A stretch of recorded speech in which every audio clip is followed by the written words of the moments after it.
दलित नेता सिर्फ दलितों का नेता और ब्राह्मण नेता पूरे समाज का नेता। आखिर ये पैमाना किसने तय किया? नमस्कार, मैं सुबोध कुमार और आप देख रहे हैं खबर नेशनल टाइम्स।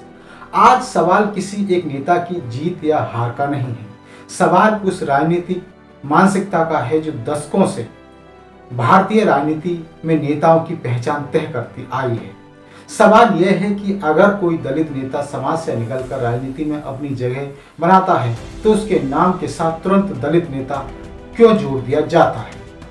अगर कोई पिछड़े समाज से आता है तो वह ओवैसी नेता बन जाता है, लेकिन जब कोई सवर्ण समाज से आने वाला नेता राजनीति में आगे बढ़ता है तो क्या उसे ब्राह्मण नेता, ठाकुर नेता या सवर्ण नेता कहकर उसकी राजनीति को केवल उसकी जाति तक सीमित किया जाता है? नहीं, अक्सर उसे सीधे राष्ट्रीय नेता, युवा नेता, जन नेता या उभरता हुआ चेहरा कहा जाता है। आखिर नेतृत्व को देखने का यह दोहरा पैमाना क्यों है? इसी सवाल के केंद्र में चंद्रशेखर आजाद और प्रशांत किशोर जैसे राजनीतिक चेहरों की मीडिया कवरेज की तुलना भी की जा रही है। चंद्रशेखर आजाद ने उत्तर प्रदेश की नगीना लोकसभा सीट से 2024 का चुनाव जीतकर संसद में जगह बनाई। उनकी राजनीति लंबे समय से दलित अधिकारों, सामाजिक न्याय और वंचित वर्गों के सवालों के इर्द गिर्द रही है।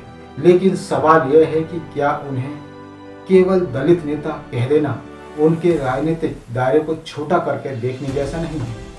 अगर कोई नेता दलित परिवार से आता है तो क्या वह किसानों की बात नहीं कर सकता? क्या वह बेरोजगार युवाओं, महिलाओं, अल्पसंख्यकों, कर्मचारियों और छोटे व्यापारियों और देश की अर्थव्यवस्था के सवालों पर राजनीति नहीं कर सकता? लोकतंत्र में किसी नेता की जाति, उसकी सामाजिक पृष्ठभूमि हो सकती है, लेकिन क्या वही उसकी राजनीति सीमा भी होनी चाहिए? आजाद समाज पार्टी उत्तर प्रदेश में अपने संगठन का विस्तार करने और 2027 के विधानसभा चुनाव में बड़ी राजनीतिक भूमिका निभाने की बात कर रही है। पार्टी की चुनावी रणनीति कितनी सफल होगी इसका फैसला जनता तय करेगी। लेकिन उससे पहले एक बड़ा सवाल मीडिया की भाषा और राजनीतिक विमर्श का है।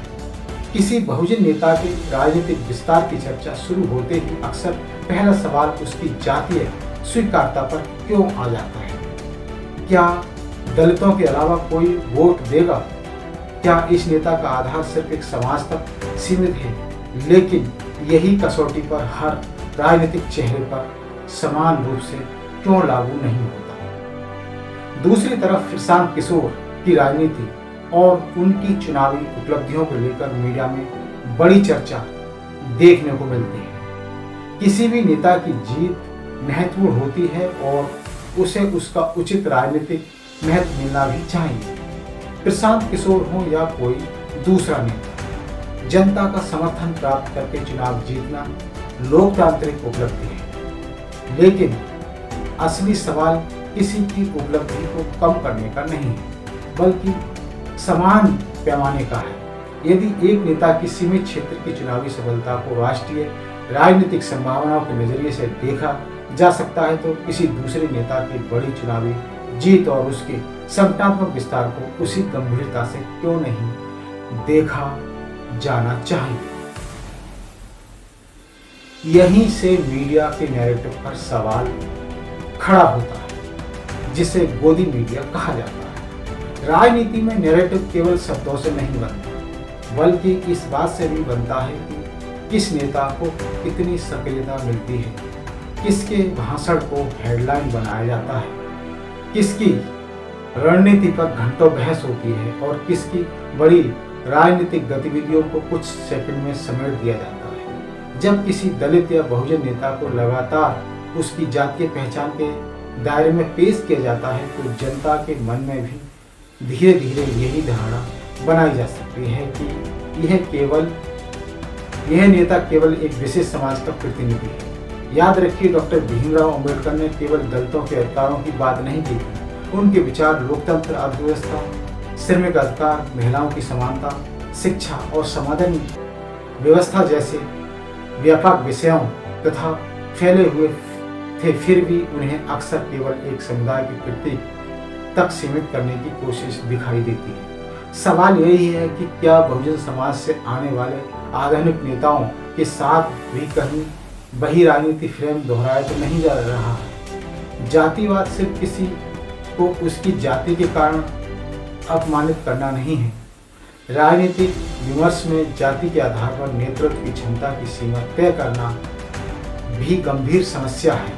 अगर किसी दलित नेता को सिर्फ दलितों का नेता कहा जाए, जबकि दूसरे सामाजिक समूह से आने वाले नेता को बिना किसी जाति या उपसर्ग के पूरे समाज का नेता मान लिया जाए, तो इस प्रवृत्ति पर सवाल उठना स्वाभाविक है। लोकतंत्र में नेता का मूल्यांकन उसकी जाति से नहीं, उसके विचार, नीतियों, संघर्ष, संगठन, जन समर्थन और काम से होना चाहिए। चंद्रशेखर आजाद हो, प्रशांत किशोर हो या देश का कोई और राजनीतिक चेहरा, पैमाना सबके लिए एक होना चाहिए। किसी को उसकी जाति के कारण छोटा और किसी को उसकी सामाजिक पृष्ठभूमि से ऊपर उठकर बड़ा दिखाना लोकतंत्र व्यवस्था को कमजोर करता है। इसलिए आज बहुजन समाज के सामने भी एक बड़ा सवाल है, क्या वह नेताओं को मीडिया द्वारा दिए गए लेबल से पहचानेगा या उसके विचार, संघर्ष और राजनीतिक कार्यक्रम के आधार पर अपनी राय बनाएगा। क्योंकि लोकतंत्र में सबसे बड़ी ताकत किसी टीवी स्टूडियो, अखबार या सोशल मीडिया ट्रेंड के पास नहीं, बल्कि मतदाता के पास होती है। नेता कितना बड़ा है, इसका अंतिम फैसला उसकी जाति नहीं, जनता करती है। आपकी इस मुद्दे पर क्या राय है? क्या भारतीय मीडिया में आज भी दलित बहुजन समाज से आने वाले नेताओं को उसकी जातीय पहचान तक सीमित करके देखने की प्रवृत्ति मौजूद है? अपनी राय कमेंट बॉक्स में जरूर लिखिए। वीडियो पसंद आए तो इसे शेयर कीजिए और ऐसी ही राजनीतिक एवं सामाजिक खबरों और विश्लेषण के लिए खबर नेशनल टाइम्स के साथ जुड़े रहिए। धन्यवाद, नमस्कार, जय भीम, जय भारत, जय संविधान।